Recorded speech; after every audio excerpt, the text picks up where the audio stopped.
15,000 పింఛనుదారుల్లో అనర్హులు 69%. రాష్ట్ర వ్యాప్తంగా పరిశీలన పూర్తి. త్వరలోనే వీరి పింఛన్కు కత్తెర. అర్హులకు మాత్రమే దివ్యాంగుల పింఛను అందించాలన్న ప్రభుత్వ సంకల్పం ఫలించింది. నెలకు 15,000 పింఛను పొందే వారిలో అనర్హుల గుర్తింపు పూర్తయింది. ఈ పింఛను పొందే 24,091 మందిలో 7,256 మంది పూర్తిగా అనర్హులని తేలింది. మిగిలిన వారిలోనూ కూడా 9,296 మంది 6,000 పింఛనుకు మాత్రమే అర్హులని నిర్ధారణ అయ్యింది. గత వైకాపాలో పాలనలో కొందరు వైద్యులు, మధ్యవర్తులు కొమ్మక్కై అడ్డగోలుగా వైద్య ధృవీకరణ పత్రాలు అయితే ఇచ్చినట్లు తాజా పరిశీలన ద్వారా నిర్ధారణ అయ్యింది. తాజాగా ప్రతి లబ్ధిదారు ఇంటికి వైద్య బృందమే నేరుగా వెళ్లి వైకల్య నిర్ధారణ పరీక్షలు చేసి ఆ ఫలితాలు ప్రకటించాయి. మంచానికి పరిమితమైన పక్షవాత రోగులు, ప్రమాద బాధితులు, తీవ్ర వ్యాధిగ్రస్తులకు ప్రభుత్వం ప్రతి నెల 15,000 పింఛను ఇస్తుంది.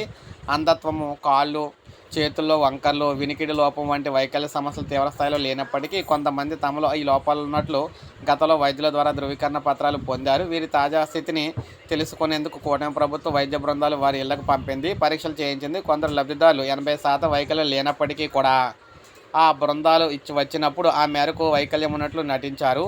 అయినా నిజాలు నిగ్గు తెలడంతో ఇన్నాళ్ళు అక్కడ అంటే వారికైతే లబ్ధి అయితే పడడానికైతే కత్తెరైతే ఇప్పుడు వేస్తున్నారన్నమాట. నెలకు 6,000 పింఛను పొందుతున్న 7.79 లక్షల మంది దివ్యాంగులను నిర్దేశిత ప్రభుత్వ ఆసుపత్రులకు వెళ్ళి మరోసారి పరీక్షలు చేయించుకోవాలని ప్రభుత్వం సూచించింది. అయితే చాలామంది ముందుకు రావటం లేదు. ఇప్పటికే 2 లక్షల మందిని పరీక్షించగా సుమారు 40,000 మంది అనర్హులని తేలింది.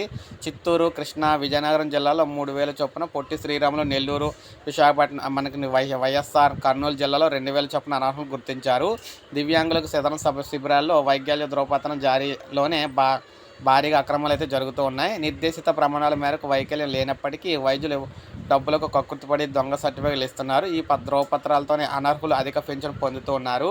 సో ఈ విధంగా 15,000 పెన్షన్ పొందుతున్న వారి సంఖ్య 24,000 అయితే వీరిలో సంపూర్ణ అర్హులు ఎవరంటే కేవలం 7,539 మాత్రమే అర్హులు అనమాట. మిగిలిన వారు అందరూ అనర్హులు.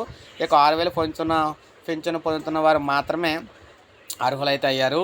ఇక 15,000 చొప్పున తీసుకుంటున్న వారు 9,296 మంది, స్వల్ప వైకల్యం లేదా అసలు వైకల్యమే లేని వారైతే 7,256 మంది అనమాట.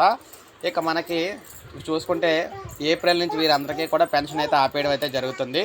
సో ఇది మనకు అప్డేట్. ఒక లైక్ చేయండి, సబ్స్క్రైబ్ చేసుకోండి, మన ఛానల్ సబ్స్క్రైబ్